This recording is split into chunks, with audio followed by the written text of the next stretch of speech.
Hello guys, welcome back with me again in this channel.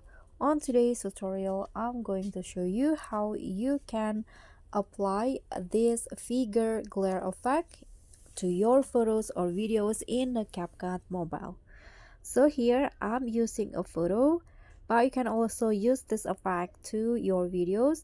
And here, just click on the effect, click on the body effect. Now here you can find the figure glare in the trending, but if you cannot find it, just go to the stroke category. Then here is the figure glare effect.